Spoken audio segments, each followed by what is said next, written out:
$25,000짜리 모델 2 이야기는 왜 안 하냐? FSD 구독 성과는 어떻게 되고 있냐? 로보택시 사업으로 인한 마진율 회복은 언제쯤 본격화되냐? 사이버 트럭이라고 적혀있죠. 이 옷까지 챙겨 입은 이유는 근데 이게 사실 주가가 빠질 때는 좀 조심스럽게 입어야 되는 옷이긴 한데 그래도 최근에 조금씩 반등을 하고 있으니까 어쩜 입어봤습니다. 네, 어쨌든 요새 일론 머스크가 이루고 있는 마법 같은 일들이 너무 많은 것 같아서 좀 사실 저는 개인적으로 들뜨기까지 한데요. 스페이스 X 얘기도 있지만 오늘은 AI 얘기니까 테슬라 AI 얘기를 한번 진행해 보겠습니다.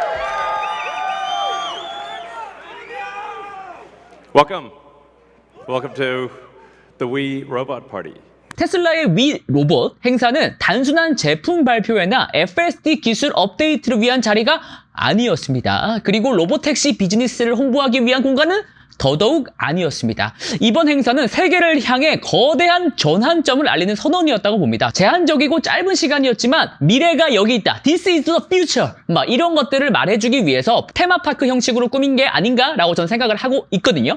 이제 테슬라는 이제 완전히 자율성, 로봇공학 그리고 실제 물리적 세계를 위한 AI 회사로 거듭났습니다. 단순한 전략 조정이 아니라 모든 것을 여기에 베팅하겠다. 여기에 걸겠다라는 의지의 표현이라고 생각을 하는데요. 자율주행 능력이라는 게 선택사항이 아니라 그 자체의 하나의 큰 제품이 될 것이라고 명확히 인지하고 있기 때문에 그렇습니다. 테슬라의 이러한 전환은 3년 전만 하더라도 젠슨함과 엔비디아가 AI에 집중하는 것에 대해 본업인 게임에 더 집중해야 되지 않나? 라고 하는 말들이 있었다고 합니다. 근데 지금 어떻죠? 젠슨함은 거의 AI 교주입니다. 교주. 그리고 테슬라도 지금 비슷한 시기를 겪고 있다고 생각을 하고요. 하지만 그 장기 비전에 더 가까워지기 위해서 테슬라는 주류 투자자들의 바램과는 다소 동떨어진 조치를 이어갈 가능성이 있습니다. 예를 들어서 투자자들은 핵심인 자동차에 집중하지 않고 대체 뭘 하고 있냐? $25,000짜리 모델 2 이야기는 왜 안 하냐? FSD 구독 성과는 어떻게 되고 있냐? 로보택시 사업으로 인한 마진율 회복은 언제쯤 본격화되냐? 라는 질문을 던지잖아요. 그리고 이번 이벤트에서는 거기에 답변을 해줄 만한 세부 사항이 부족해서 주가가 급락을 한 것도 이해는 됩니다. 이 질문들에 집중하고 있는 투자자들은 장기적으로는 핵심을 놓치고 있다라고 생각합니다. 이제 새로운 시대로 접어들고 있다는 것이고 그 가운데는 AI가 있다는 사실입니다. 그런 목적성을 가지고 이번에 나온 신제품이 바로 사이버캡과 로보벤입니다. 저는 이게 처음 등장했을 때 너무 놀라서 사무실에서 크게 소리를 질렀거든요. 네, 혼자 있었어요. 사이버 트럭이 처음 등장했을 때 충격을 받았던 것 같아요. 아니? 핸들이 없었으니까 충격이 사실 더 컸습니다. 생산 시점에 대해서 일론 머스크는 먼저 2026년이라고 언급한 다음에 Before 2027, 그러니까 2027년 이전이라고 말을 좀 고쳤습니다. 머스크가 과거의 일정에 대해서 낙관적인 경향이 있음을 인정했기 때문에 실제 출시 시점은 2026년 말에서 2027년 초반 정도가 아닐까라고 저는 생각을 합니다. 먼저 사이버캠 이야기를 해볼게요. 네, 자율주행 운송에 최적화된 차량으로서 운전대와 페달이 없는 완전 자율주행 설계를 갖추고 있습니다. 완전한 드라이버리스 차량이잖아요. 근데 이런 차량은 미국에서 그리고 중국에서 몇 년 전부터 소개된 바는 있지만 대량 양산 차량으로 소개된 것은 이번이 처음이지 않나 싶습니다. 2인승 구조고요. 무엇보다 차량 판매 예상 가격을 $30,000, 한국 돈으로 한 4천만 원 이하로 발표했는데 이것은 그리 과도한 목표처럼 보이지는 않습니다. 그만큼 단순한 형태이기 때문에 그렇고요. 그리고 2026년이면 테슬라의 신개념 제조 공법인 언박스드 공법과 그 다음에 사이버 트럭스러운 제작 방식 또한 성숙화되는 시기이지 않을까라고 생각하기 때문입니다. 또 아까 말씀드렸던 20인승이에요. 20인승 규모의 대형 자율주행 차량인 로보벤은 사실 전혀 기대하지 못한 또 다른 놀라운 제품이었는데요. 독창적인 미래지향적 디자인에도 불구하고 너무 낮은 지상고 때문에 프로토타입 정도겠지라고 하는 우려가 많더라고요. 근데 저는 로보벤이 가장 효과적으로 쓰일 수 있는 공간 중 하나로 보링 컴퍼니의 테슬라 루프를 좀 주목하고 싶습니다. 지금 라스베가스에서 활발하게 터널 공사가 진행 중이고요. 텍사스 오스틴에서도 테스트가 진행 중이라고 합니다.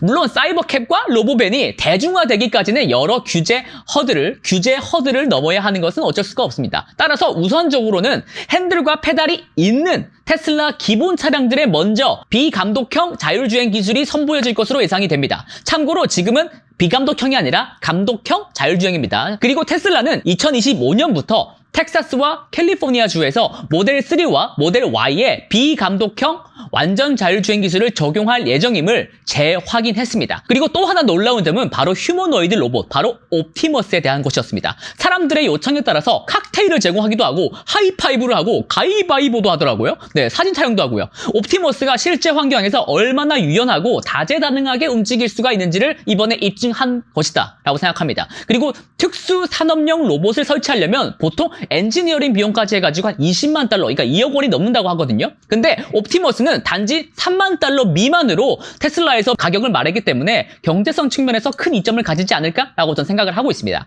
이번에 공개된 옵티머스 3세대거든요. 이번에 3세대예요, 3세대. 3세대의 중대한 혁신은 섬세한 손동작이라고 할 수가 있습니다. 특히 인상 깊었던 것은 옵티머스가 벌칸 경례라는 것을 구현했다라는 것으로 보인다는 겁니다. 스타트랙에서 유래한 제스처인데요. 그러니까 손바닥을 이제 앞으로 향하게 한 다음에 이제 엄지를 이렇게 펴고 그 다음에 이렇게 하는 겁니다. 사실 저는 오른손은 되는데 왼손은 안 돼요. 왼손이 이게 안 붙더라고요. 인간도 완벽하게 수행하기 어려운 이 동작을 로봇이 구현했다는 것은 개별 손가락의 미세한 컨트롤이 가능해졌음을 의미합니다. 그만큼 옵티머스의 기술력이 돋보였다라고 할 수가 있겠습니다. 그리고 아셔야 할 점은 테슬라 차량과 마찬가지로 옵티머스는 카메라 이미지 센서만을 활용해서 자율적으로 보행, 이동한다는 점입니다. 이것은 테슬라의 자율주행 기술이 로보틱스 분야로 확장된 결과라고 할 수가 있을 것 같고요. FSD 기술을 가졌다는 게 얼만큼 확장력이 높은지를 유념해 주셨으면 좋겠습니다. 한편 다소 실망을 안겨준 부분도 있었습니다. 그건 바로 원격 조종, 영어로는 텔레오퍼레이션이었습니다. 로봇이 걷는 것은 신경망으로 직접 스스로 수행하지만 상체 동작은 인간 조작자가 직접 멀리 원격 조정으로 제어하고 있다는 것을 파악이 되더라고요. 그러나 원격 조정이라고 하더라도 그 자체로 대단한 성과다라고 할 수가 있습니다. 아무나 할 수 있는 게 아니에요. 특히 옵티머스는 이번에 컵을 잡고 맥주를 따르는 이렇게 두 팔을 함께 사용하는 협응 동작을 수행했는데 이게 사실 엄청 고급 기술이거든요. 물론 이제 원격 조정이라는 게 확장성이 조금 떨어지는 기술이긴 하지만 그래서 시뮬레이션을 통한 학습 방법이 필요할 것 같습니다. 근데 테슬라는 이런 부분도 하고 있기 때문에 나중에 이것들을 계속적으로 고쳐나가지 않을까 생각이 듭니다. 자, 이런 혁신의 속도 면에서 테슬라의 미래는 지금보다 1년 다음 더 미래가 밝지 않나라고 저는 조심스럽게 생각을 하고 있는데요. 테슬라는 로보택시와 휴머노이드 회사로 변모하고 있고 이 변화는 단기적인 차량 판매량보다 주주들에게 훨씬 더 큰 가치를 제공할 것으로 기대하게 됩니다. 순수하게 테슬라가 자신 있게 드러낸 이번에 기술만 놓고 보더라면 시장의 큰 실망감은 사실 저는 좀 공감하기가 좀 어렵더라고요. 그러면 이제 남은 것은 실행과 대량 양산의 문제다. 그리고 테슬라가 가장 잘하는 것은 빠른 램프업, 그러니까 대량 양산을 빠르게 하는 기술이거든요. 이미 사이버 트럭에서 증명하고 있는 부분이기도 하죠. 그래서 앞으로 몇 년 다음엔 우리가 10월 10일을 역사적인 날로 기억하지 않을까 저는 생각을 합니다. 형님 누나들, 지난 10월 10일에 AI 현황 보고서 2024라는 게 발간되었거든요. 근데 사실 이 보고서는 벌써 6년째 나오고 있는데 올해도 여지없이 AI 업계의 여러 발전을 싹 정리해줬더라고요. 그래서 제가 슬 훑어봤고 여러분께 공유를 드리려고 합니다. 보고서에서 최근 가장 핫했던 노벨상 얘기도 나왔습니다. 노벨상. 제 생각에는 이게 시작이지 않을까 싶습니다. 이제 2030년대가 되면은 대부분의 노벨상을 AI 관련 사람들이 받게 될 수도 있지 않을까라고 그런 궁금증이 생기더라고요. 그리고 이번에 노벨 물리학상을 받은 제프리 힌튼 박사 있죠. AI 갓파더입니다. 이 힌튼 박사가 더 똑똑한 존재가 덜 똑똑한 존재한테 통제되는 경우가 없었다면서 만약에 AI가 인간보다 더 똑똑해지는 경우가 되면은 AI가 과연 통제권을 가질까라는 좀 섬뜩하기도 한 인터뷰를 하더라고요. 네, 이 부분은 좀 의미심장합니다. 그리고 엔비디아 얘기도 역시 나왔습니다. 2020년에 A100 GPU가 나온 이후로 엔비디아의 신제품이 나오는 간격이 점점 짧아지고 있답니다. 게다가 GPU 성능도 계속 좋아지고 있고요. 그러니까 성능도 좋아지고 출시도 더 빨라지고 AI 발전이 얼마나 가속화되고 있다는지 증명되고 있는 부분이죠.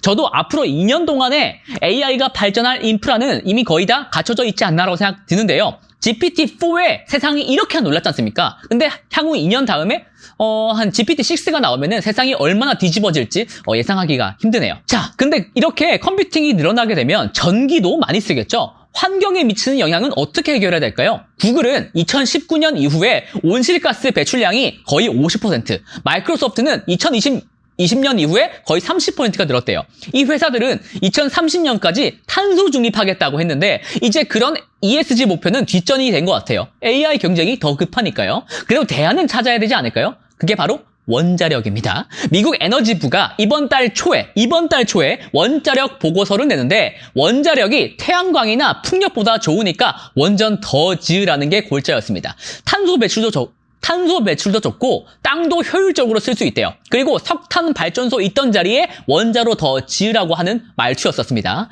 마이크로소프트, 구글, 아마존 전부 다 SMR 그러니까 소형 원자로 모듈 프로젝트에 지금 올인을 하고 있습니다. 제가 몇 달 전에 유토피아에서 말씀드린 적이 있습니다. AI 열풍은 반도체 열풍을 이끌고 반도체 열풍은 결국 에너지 열풍을 이끌 것이다. 그리고 그 가운데에 바로 원자력이 있습니다. 다행히 한국이 원자력 기술이 최고라는 점은 조금 안심하게 만드는 부분이기도 합니다. 기대하게 되고요. 보고서에서는 중국 얘기도 하더라고요. 미국이 제재해서 중국의 엔비디아 H100 GPU를 못 사잖아요. 근데 말레이시아에서 싱가포르에서 홍콩에서 중국 이런 식으로 우회해서 수입을 하고 있다고 합니다. 중국 기업들이 미국 클라우드 서비스로 엔비디아 GPU 빌려 쓰고 있는 것도 막지 않고 있다고 하고요. 그러니까 중국의 AI 경쟁에서 하드웨어 그러니까 이제 AI 컴퓨팅 자원이 약점이라고 생각했는데 이렇게 뭐 잘 대처하고 있으니까 미국보다 1년 정도만 뒤쳐져 있지 않나라고 생각이 듭니다. 저도 동의하는 바고요. 앞으로 바이트댄스나 알리바바에서 대단한 AI 모델이 나오게 되면은 부럽기도 하고 또 무섭기도 할 것 같아요. 바로 옆 나라잖아요. 그래서 오늘 말씀드렸던 내용에 대해서 형님 누나들 생각은 어떤지 좀 댓글로 알려주시면 정말로 감사하겠습니다.